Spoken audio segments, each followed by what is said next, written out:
back here, everybody.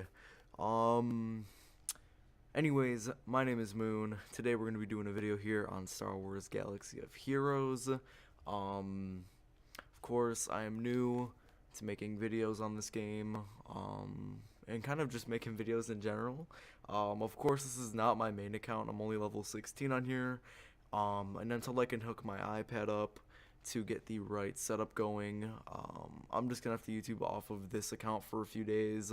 But I'm not gonna be playing any games on here or any matches, but nonetheless kind of talking about each of these characters that have just come out recently. And yeah, I know the roster is complete ass. Don't talk about it. On my main account, I've got way more progress completed. Anyways, other than that, we're going to be going down here. Obviously, there is 3 new characters that they have added to the game. Darth Nihilus. It's kind of interesting to say his name. Sith Assassin and Sith Trooper. Of course, all 3 of them are going to be 50 shards to obtain, which isn't terrible. Like I said, not terrible. It could be a lot worse, like getting 150 shards for Yoda. But no, they're making it quite easier to get these characters, and especially since they're just so cool. I'm so glad that they added these people to the game. And originally, what I had in mind was that they were just going to add Darth Nihilus. I'm probably going to say his name wrong the whole video, but that's originally my idea and kind of what I thought they were doing. I never knew that they were going to be adding Sith Assassin and Sith Trooper to the game as well. And I really kind of forgot about those characters in general because I haven't played the original game and it's been forever now. But nonetheless, let's get into the reviewing of the talk about these characters. And kind of just what they are. So obviously, looking at the Sith Assassin, of course, it's always going to be on the dark side. It's going to be a Sith, and it's basically going to be for offense. From what I'm looking at here, obviously it is a Force wielder, double-sided lightsaber, and if anything, he kind of reminds me of Darth Vader a little bit. He does look pretty cool, and his player model does just, I don't know, they made him look really nice. So I'm pretty happy they added him to the game. And nonetheless, looking at his abilities, we have Exploit Weakness here, deal physical damage to target enemies and inflict evasion down for 2 turns. If the target was already debuffed, gain stealth for 2 turns. If Sith Assassin already has stealth, ignore the target's protection. Which all around is a good basic attack for him. Of course, leveling it up will probably just increase its damage, which is really cool. And of course, gain stealth for 2 turns if the Sith Assassin already has stealth, so obviously we can work around that a little bit. Moving on here, though, we have Dark Shroud, which is a special with a cooldown of 4, so a little bit. Dispel all debuffs from Sith Assassin and gain stealth and foresight for 2 turns. If she already has stealth, gain speed up and tenacity up for 2 turns. Sith allies gain 4% turn meter for each buff on her. Pretty cool. Originally, I would have said offense for this character, but from the looks of it, she might be a good support for the team. But this definitely can be used in many team comps. Yeah, this is a crazy move right here. Nonetheless, saving your whole team on debuffs, which is amazing and can be used in so many good situations. Just the fact that she already gains stealth and tenacity up for 2 turns, and also giving Sith 4% on the turn meter for each buff on her, that is just crazy. And I don't know if it'll get buffed, or not buffed, but nerfed, but it seems a little bit out there. Nonetheless, pretty cool.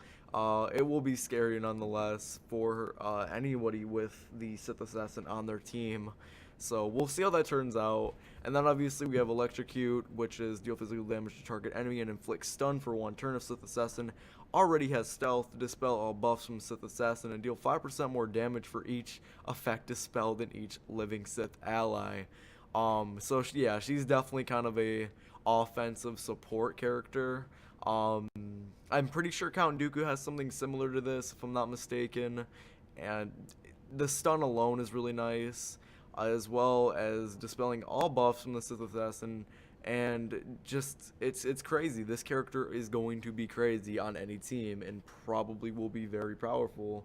Um, of course, Dispel and each living Sith ally doing more damage for each one on your team. So if you build a whole Sith comp, it is just going to get nuts, and most likely a team that is going to just be really hard to take down. Of course, with all the Sith getting buffed too recently, this is just going to be Sith galore for everyone that is higher up in the ranking system. I don't know. This is going to play out really weird here. Sith Assassin, though. First stand, folks. This character is probably going to be pretty powerful. Early game on. Even late game, dude. She's just going to be nuts. I don't know, man. I don't know, but I'm definitely going to be excited in obtaining this character. Yeah, we'll see how this turns out. Moving on, we have Sith Trooper, who looks pretty interesting here. If anything, he reminds me more of the First Order Stormtrooper, than kind of the Empire. Anyways, moving on here. Dark Side Sith and is a tank. So pretty interesting here. Disruptor Blast is going to be his first move. It's his basic. Deal physical damage to target enemy with a 40 chance to inflict defense down for 2 turns, which is pretty normal for a just basic Stormtrooper type character.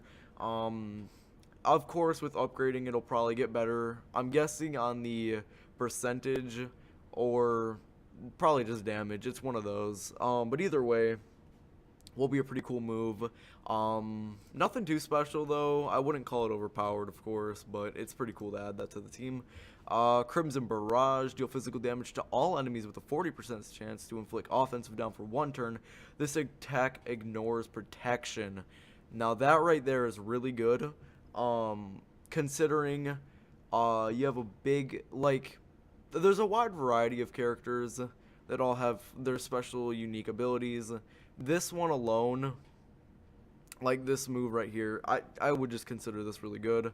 Of course, you'll be able to use this in really good situations, and depending on how it upgrades, whether it be damage or higher percentage rate, either way, this will just be a really nice move in late game, attacking or whatever.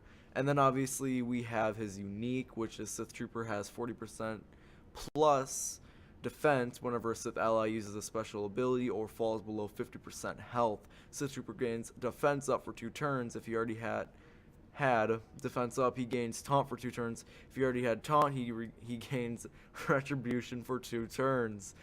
Going back, all the Sith going on right now, this guy added to a team will just be crazy. Obviously he is a tank, so he will do pretty good on many Sith teams, and honestly at this point in time, if it hasn't already been fully established, making Sith teams is just going to be a lot better now, considering all of the Sith have been reworked. This guy just adds to the topping of the cake. Of course, he taunting, and it's just not going to be fun to play against these guys for sure. It will be a different type of fighting style, and a lot of people are going to have to rework their teams most likely, but this guy I can see being used quite a bit, especially if you get him up to at least 5 stars, even if you're free to play. Depending the best way to obtain this guy, it will definitely be cool to add him to a team. And I can just, I don't know, I will see a lot of, I can see it right now. There's going to be a lot of people using these characters in really, really good Sith team comps for sure. And then moving on to the main boy, Darth Nihilus. This dude right here, I loved him in the old games, and if you guys don't know backstory on him, he is nuts as a Sith, if not one of the strongest Sith, until Disney basically rained shit on it, and EU basically got destroyed and taken out of the picture. Anyways, moving on here. Ceaseless Craving, I probably said that wrong. But anyways, deal special damage to target enemy and dispel all buffs on them. That is disgusting. That is a really strong basic. Okay. That alone right there is going to be something that's very powerful. Of course, if you have someone like Admiral Akbar on your team who gives tactical or anything like that, it's just gonna rain shit on them. It is such a dumb basic, And not in a bad way dumb, but more just kind of stupidly overpowered dumb. I don't know about that. We'll see if they rework it. We'll see how it turns out.